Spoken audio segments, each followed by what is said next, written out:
Graças a Deus, eu quero saudar a todos com a gloriosa paz do Senhor Jesus.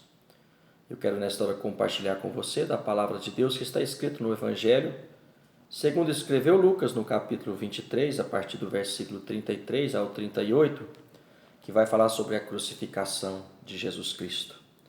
Que diz assim: quando chegaram ao lugar chamado Calvário, ali o crucificaram, bem como aos malfeitores, um à direita, outro à esquerda. Contudo, Jesus dizia: Pai, perdoa-lhes, porque não sabem o que fazem. Então, repartindo as vestes dele, lançaram sortes. O povo estava ali e a tudo observava. Também as autoridades zombavam e diziam: salvou os outros, a si mesmo se salve, se é de fato o Cristo de Deus o escolhido. Igualmente os soldados o escarneciam e, aproximando-se, trouxeram-lhe vinagre, dizendo: se tu és o rei dos judeus, salva-se a ti mesmo. Também sobre ele estava esta epígrafe em letras gregas, romanas e hebraicas: este é o rei dos judeus. Mas quando nós observamos os evangelhos e nós observamos a obra redentora e salvadora de Jesus Cristo, nós podemos perguntar: qual é o valor de uma alma? Qual é a extensão do amor de Cristo? Qual é a extensão do perdão de Cristo? Qual é o amor de Cristo por nossas vidas? Porque a palavra do Senhor, ela vai dizer que todos pecaram e destituídos estão da glória de Deus. E um dos versículos mais conhecidos e mais lindos e maravilhosos, que está escrito no Evangelho de João, no capítulo 3, versículo 16, que diz: porque Deus amou o mundo de tal maneira que deu o seu Filho único, para que todo aquele que nele crer não pereça, mas tenha a vida eterna. Esse é a extensão do amor de Deus. Este é a expressão do amor de Deus para com o homem. Porque foi para isto que Jesus Cristo veio ao mundo. O que estava escrito sobre ele na lei, nos profetas e nos salmos, ele realizou, ele cumpriu até o final. Ele jamais negou o seu propósito, jamais negou o seu ministério, jamais negou o seu destino, que foi vir ao mundo, que foi padecer, que foi para sofrer, foi para servir e foi para resgatar aquele que se havia perdido. Porque o pecado afastou o homem de Deus. O pecado tirou o homem da presença de Deus. O pecado está levando o homem à condenação eterna no inferno, separado de Deus. E foi para isso que Jesus veio, para destruir as obras do diabo. Jesus veio para vencer a morte e o inferno. Jesus veio para trazer o homem de volta à presença de Deus, à comunhão com Deus. E essa passagem que nós observamos aqui, irmãos, ela vai tratar sobre o ponto final do propósito de Jesus Cristo, onde todos estavam ali, agora dado como vencido. Todos ali agora estavam tratando a morte de Jesus Cristo como triunfo, como vitória. Porque Jesus Cristo, ele veio para trazer paz, para trazer esperança e salvação. Jesus veio para anunciar o novo reino. Mas aqueles homens, aquelas autoridades, os políticos e religiosos, imaginaram que Jesus veio instalar um novo reinado na terra. Mas Jesus Cristo não era esse o propósito dele. Ele veio para cumprir o propósito de Deus, porque o reino dele não era da terra, o reino dele era espiritual, o reino dele era do céu. E ele veio para trazer vida, paz e esperança e salvação ao homem. Mas as autoridades religiosas e políticas viram nele uma ameaça. Viram nele agora alguém que podia agora estar trazendo confusão, está trazendo aí o homem a se voltar contra as autoridades da época. E eles agora julgam Jesus, condenam Jesus e sentenciam Jesus à morte, e à morte de cruz, uma das mortes mais cruéis e terríveis da época, a crucificação. E essa morte era reservada àqueles piores malfeitores, era reservada àqueles que não tinham mais o que fazer, tinham praticado os piores atos em sua vida. E Jesus, ele foi crucificado entre dois ladrões, um à sua direita, um à sua esquerda. E nós nos perguntamos por quê Jesus não ficou na direita, por que Jesus não ficou na esquerda, por que Jesus ele ficou no meio? Qual a finalidade de Jesus ter ficado no meio? Qual o propósito? Será que foi coincidência ou foi uma providência? Porque Jesus Cristo, desde o princípio, irmãos, ele veio para salvar, ele veio para resgatar.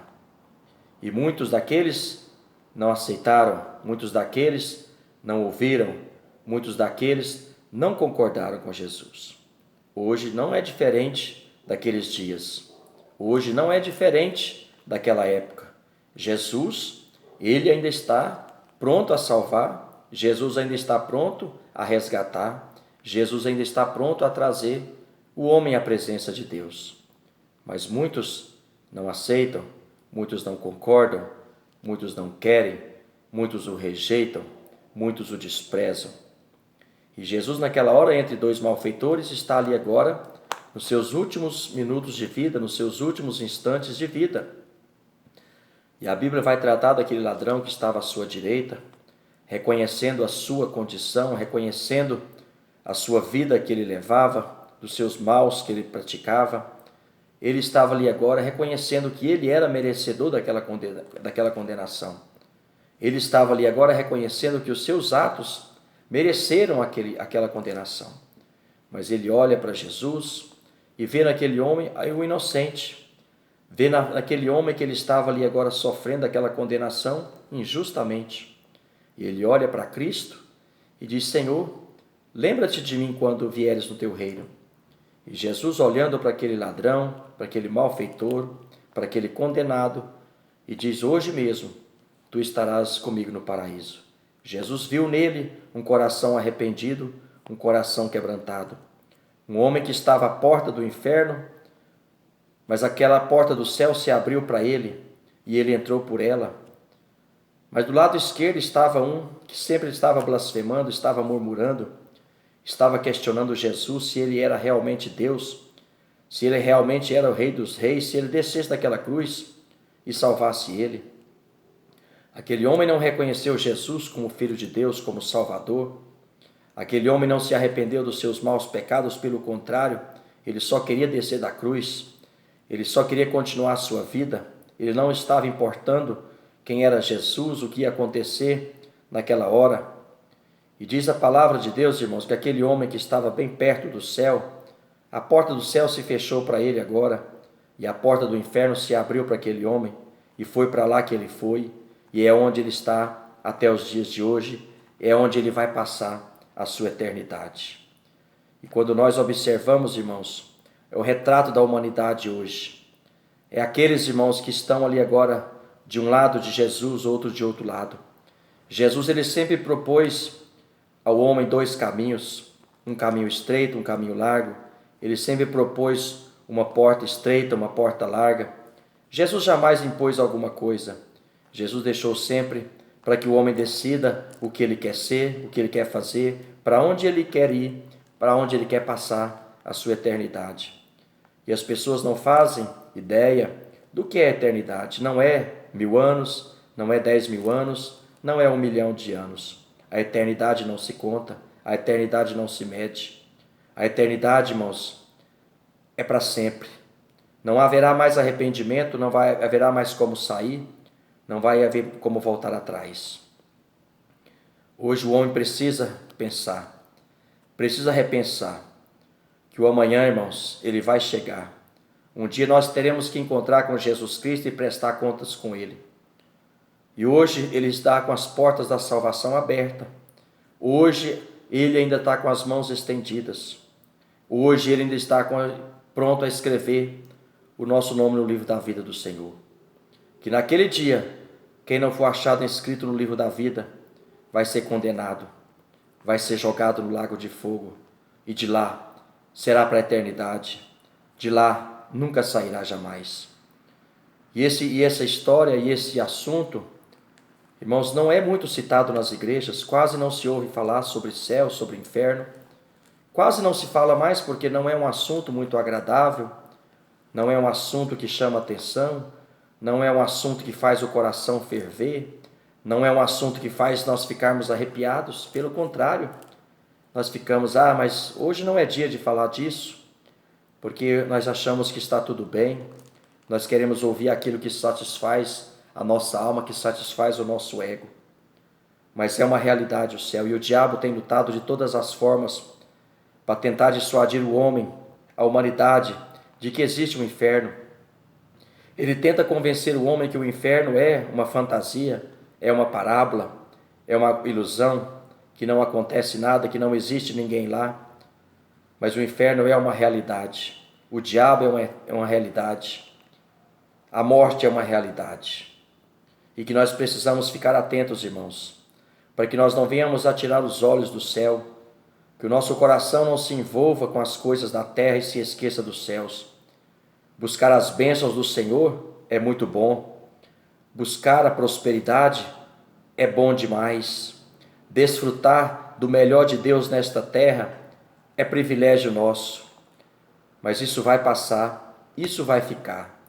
O importante é nós olharmos para o céu, que o nosso coração esteja lá, que o maior desejo do nosso coração é estar com Cristo, é estar com Ele lá, para toda a eternidade.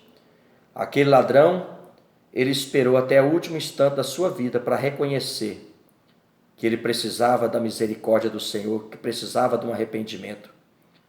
E hoje eu te pergunto, é difícil nós alcançarmos perdão? Não é difícil. Hoje você pode dizer, mas os meus pecados são imperdoáveis. Eu digo para você, não são imperdoáveis. O perdão de Jesus Cristo, ele não se mede. O perdão de Jesus Cristo não tem como você fazer noção do que ele é. O amor dele não mudou, ele continua sendo o mesmo. Ele continua pronto a perdoar. Mas você disse, a minha vida toda foi de pecado. A palavra de Deus vai dizer que ainda que os nossos pecados sejam vermelhos como o carmesim, o sangue de Jesus Cristo nos purifica e nos faz mais branco do que a lã. Que nesta hora que você tenha a oportunidade de se arrepender dos seus maus caminhos e dos seus pecados.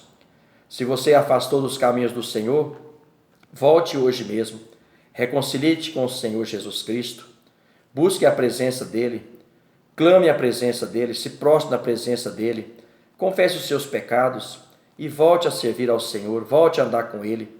Estar com Ele é muito melhor, andar com Ele é muito melhor, uma eternidade com Ele é muito melhor do que uma eternidade longe dEle. Estar com Cristo é muito melhor. Hoje nós passamos por dificuldades, passamos por tribulações, por angústias, mas isso é, irmãos, até nós chegarmos lá. Lá não haverá mais dor, lá não haverá mais lágrimas, lá não haverá mais decepções, lá não haverá mais traições, lá não haverá mais frustrações. Lá vai ser gozo, paz, alegria e presença de Deus. Lá nós vamos viver uma eternidade com Cristo, nós vamos vê-lo face a face como Ele é. Que nesta hora, irmãos, o mundo pode estar oferecendo várias opções, parecem melhores, parecem boas, parecem fáceis, mas são todas ilusões, porque o mundo é uma ilusão, o céu é uma realidade, Jesus Cristo é uma realidade. Que nesta hora você possa viver o melhor de Deus nesta terra, mas com seu coração no céu. Que você possa buscar as bênçãos do Senhor aqui na terra, mas que você deseje estar lá com Ele. Quando nós sairmos daqui dessa terra, irmãos, nós estaremos juntos dele lá, vivendo para a glória do nome dele lá, compartilhando da presença dele lá. Aquele ladrão estava ali agora, experimentando a salvação. Ele reconheceu que Jesus era o Filho de Deus, e ele clamou por misericórdia, e ele estava arrependido, e ele alcançou a misericórdia. Que Deus possa te abençoar, que Deus possa te dar vitória, que Deus possa estar nesta hora te contemplando a sua vida, que o seu coração se abra para Ele. Ele disse, eis que eu estou à porta e bato. Se alguém ouvir a minha voz, eu entrarei, cearei com Ele e Ele comigo. Cristo quer fazer morada na sua vida. Cristo quer habitar em você. Cristo quer mudar a sua história. Cristo quer mudar o contexto da sua história. Jesus Cristo tem o melhor para você. Que nesta hora você viva uma vida com Cristo Jesus. Em nome de Jesus, graças a Deus, Deus vos abençoe, em nome de Jesus. Fiquem todos com Deus.